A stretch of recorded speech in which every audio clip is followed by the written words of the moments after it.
जय शिवराय मित्रांनो, बलिदान मास निमित्त आपण शिवाजी सावंत यांची छावा कादंबरी शौर्यगाथा या चॅनलवर वाचत आहोत। मागील व्हिडिओमध्ये आपण बघितले बाळंत व्याधी हा आजार सईबाईंना झाला आहे, त्यामुळे जिजामाता वरच्या दुधावर बाळशंभूंचे रडणे थांबवलेले आहे। हवा पालट व्हावी म्हणून जिजामाता बाळंतणी सोबत घेऊन राजगडावर येतात। तसेच जंजिरीच्या जी मोहीम फसली तिचेही थोडक्यात वर्णन येथे केलेले आहे। आता या पुढचा भाग आपण बघूया। सुनबाईंचा मेना पद्मावतीवर जाऊ द्या, आम्ही तुमच्या संगती पायीच निघू राजे, पाय आणि मन दोन्ही मोकळे करणे आहे। जिजाबाई सईबाईंच्या मेण्याच्या भोयांकडे पाहत म्हणाल्या। सईबाई पुतळाबाई पुन्हा मेण्यात बसल्या, त्यांचे मेणे गडाच्या वाटेला लागले। जिजाबाईंच्या सावलीवर नजर जोडीत राजे त्यांच्या मागून चालले। जिजाऊ बोलत होत्या, राजे फक्त ऐकत होते। राजगडावरच्या खाजगीच्या महालात जिजाबाई बसल्या होत्या। सईबाई सोडून राजांच्या सर्व राण्यांचा राणीवसा समोर उभा होता। भोवती जळणाऱ्या चिरागदानांवर काजळी दाटल्याने ज्योती मंदावल्या होत्या। त्यांच्या बात्या कुणीतरी सरशा करायला पाहिजे होते। राजगडाचा सारा हालहवाल विचारून होताच जिजाबाईंनी मनातील हेत उभा केला। थोरल्या सुनबाईंना जडू नये ती व्याधी जडली। बाळराजांचा पदर त्यांना तोडावा लागला। शंभू बाळास दूध लावणे हा पेच आहे, जिजाबाई शांतपणे बोलल्या। राणीवसाखाली मान घालून त्याहूनही शांत उभा होता। धाकल्या सुनबाई, बोला, काही मसलत सुचवा। जिजाबाईंनी सोयराबाईंच्या चंद्रकळी शालूवर आपली नजर जोडीत त्यांना विचारलं। आम्ही काय मसलत बोलावी, आऊसाहेब करतील ते कोण करणार? सोयराबाईंनी पदर नीट केला, त्यांच्या शालूवरचे जरी बुट्टे लख्खन उजळले। ते तर आम्हीच करूच, तुम्हास काही सुचलं तर ऐकावं, हा आमचा मनशा। जिजाबाईंचा शांतपणा तसाच होता। फक्त पुतळाबाईंनी एकदा नजर उचलली, त्यांना काहीतरी बोलायचे असावे, पण समोरच्या काजळी दाटल्या ज्योतीवर नजर पडताच त्या थांबल्या। आपली नजर त्यांनी पायगती टाकली, असहाय्यपणे। काही क्षण तसेच गेले, सुन्न शांततेत। या साऱ्या जणी जिजाबाईंनी साऱ्यांना जाण्याची इशारत केली। पुतळाबाई, तुमच्या स्वारीला आम्ही याद केल्याची वर्दी द्या आणि थोरल्या सुनबाईंकडे एक जाड पोत्याचं कांबळं पाठवून द्या। पाठमोऱ्या पुतळाबाईंना जिजाबाई बोलल्या। जी। पुतळाबाई कसल्या तरी विचारभिंगरीतून भानावर येत म्हणाल्या आणि त्यांनीही इतर राणीवशा मागोमाग महालाबाहेर पडल्या। बैठकीवरून उठून शांत पावली चालत जिजाबाईंनी चिरागदानाच्या तेलात डुबलेली पितळी सरशी उचलली। तिने ज्योतीवरच्या काजळ्या झटकल्या, वाती सरशा केल्या। तवान्या ज्योतींनी महालाचा अंतरंग उजळून टाकला। वर्दी पावलेले राजे जिजाबाईंच्या महालात आले।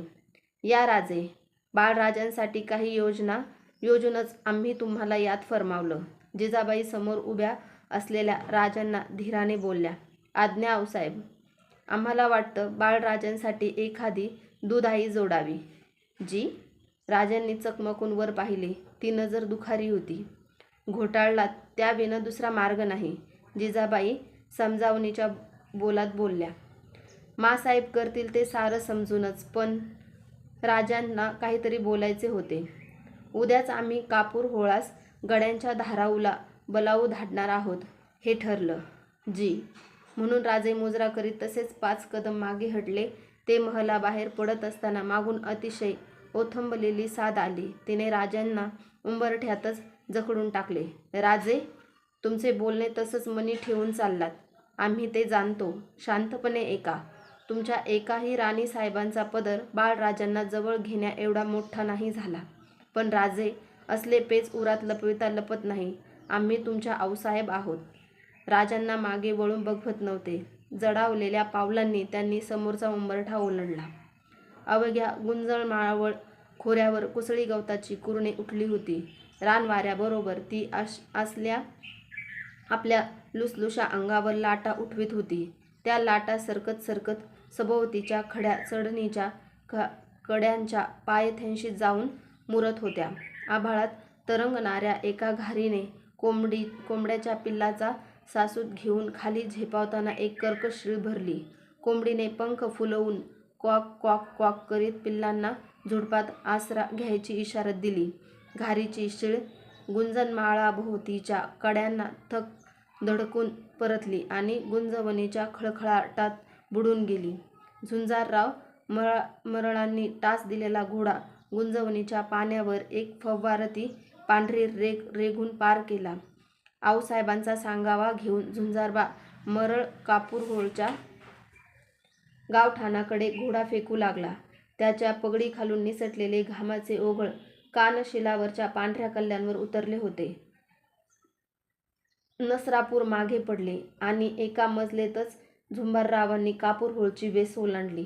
गड्यांच्या दगडी चिरेबंदी वाड्यासमोर पाय उतार होऊन त्यांनी घोड्यांच्या पाठीवर एक थाप दिली. पिंपरणीच्या झाडाला घोडे ठाण केले. कपाळावरचा घाम बोटांच्या पन्हाळीने भुईवर निसरून टाकला आणि वाड्याच्या भल्या मोठ्या दरवाजात उभे राहूनच त्यांनी मवाळी लगावत साद घातली. धाराक्का हो! चौकसदरेजवळ बांधलेली करडे त्या सादीने खूर खटखटवीत धडपडू लागली. उठली. कोंबडी घुसपटली. त्या गलक्याने आत काठवडीत पीठ मळून भाकऱ्या थापणाऱ्या धाराऊला बाहेर कोणीतरी आल्याची वर्दी दिली. गाडग्यातल्या पाण्यात गोंधलेले हात बुचकळून लुगड्याच्या पदरावर त्याचे पाणी निपटीत धाराऊ वाड्याच्या दरवाजात आली. तिचा बांधा कुणबाऊ कसदार होता. कपाळी आडव्या कुंकवाची बोटे होती.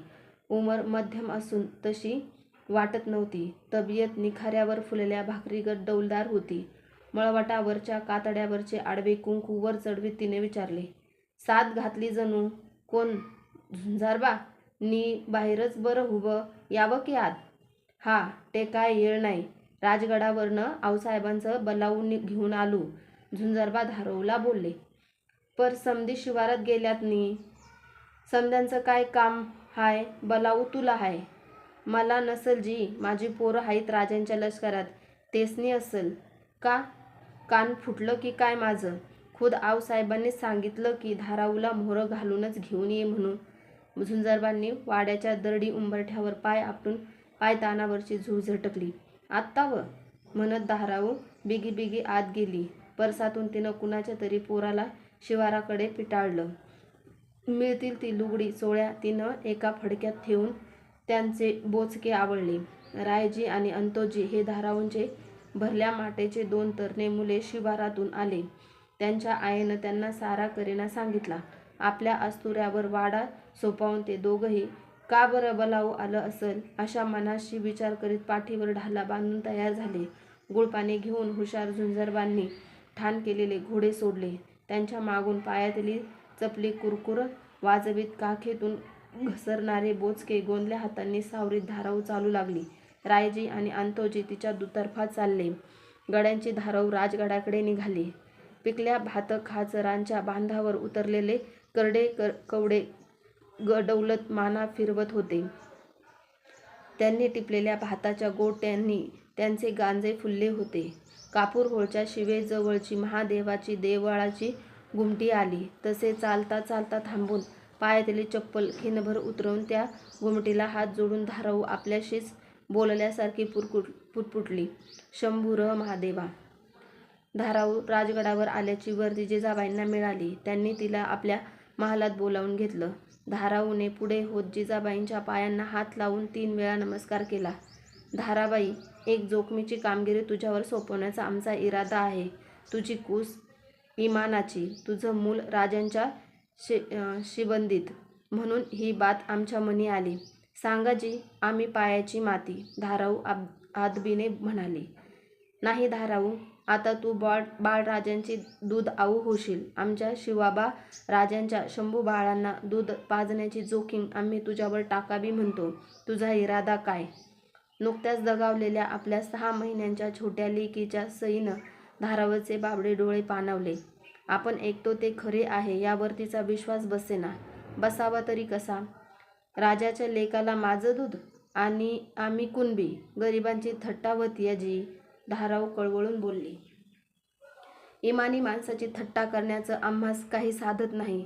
तुझा हो ऐकायला आमचे कान आतुरलेत. जी. धाराऊने मान डोलावली. जिजाबाईंनी आपल्या हातांनी धाराऊची खणा नारळांनी ओटी भरली. तिला घेऊन ते त्या सईबाईंच्या महलात आल्या आणि धीर देत म्हणाल्या, सुनबाई ही धाराबाई. आजपासून बाळराजांच्या दुधाची आबाळ नाही व्हायची. हिच्या पदराखाली आणि तुमच्या नजरेखाली ते वाढतील. थरथरलेल्या क्रूश हातांनी सईबाईंनी आपल्या मांडीवरून बाळराजांना उचलले. धाराऊच्या गोंदलेल्या हातात त्यांनी देताना न राहून त्या म्हणाल्या, आजपासून तुम्ही यांच्या मासाहेब, आम्ही नावाच्याच उरलो. सईबाईंचे डोळे भरून आले. तसं का राणीसाहेब, पापणीला पाणी आणू नगा. ज्यानं आभाळ उभं केलंय त्याने पंख बी दिल्याती असतात. राजांचा ह्यो दिवा माझ्या जीवाच्या पदराखाली अक्षवंत हाय, ह्याची आबदा नाही करू द्यायची म्या. धाराऊचे कनवाळू कुणबी काळीच बोलले.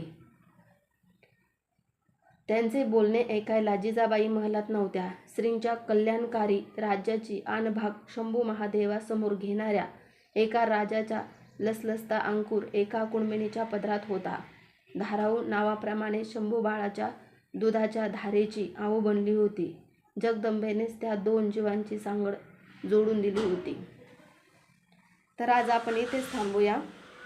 आज आपण बघितलंय महाराणी सईबाईंची प्रकृती खालवलेली असताना बाळराजांना दुधाची गरज होती. अशा वेळी राजमातांनी इमानी दूध आईचा शोध घेण्याचा निर्णय घेतला आहे. या प्रसंगात बाळराजे यांच्यासाठी धाराऊ यांची दूध आई म्हणून झालेली निवड आणि त्यावेळचा भावनिक प्रसंग चित्रित केलेला आहे. सईबाई अत्यंत भावूक होतात आणि आपले बाळ धाराऊच्या हाती सोपवतात. धाराऊंनीही आईच्या मायेनं बाळराजांना आपल्या पदरात घेतले आहे म्हणून इथे उल्लेख केला. धाराऊ नावाप्रमाणे शंभू बाळाच्या दुधाच्या धारेची आऊ बनली होती. आजचा व्हिडिओ आपल्याला कसा वाटला ते कमेंट करून नक्की सांगा. व्हिडिओ आवडल्यास लाईक करा, शेअर करा आणि पुढील कादंबरीच्या वाचनासाठी शौर्यगाथा चॅनलला सबस्क्राईब करा. मागील व्हिडिओची लिंक मी डिस्क्रिप्शन बॉक्समध्ये दिली आहे. तिथे जाऊन मागील व्हिडिओ नक्की बघावा. जय जिजाऊ, जय शिवराय, जय शंभूराजे.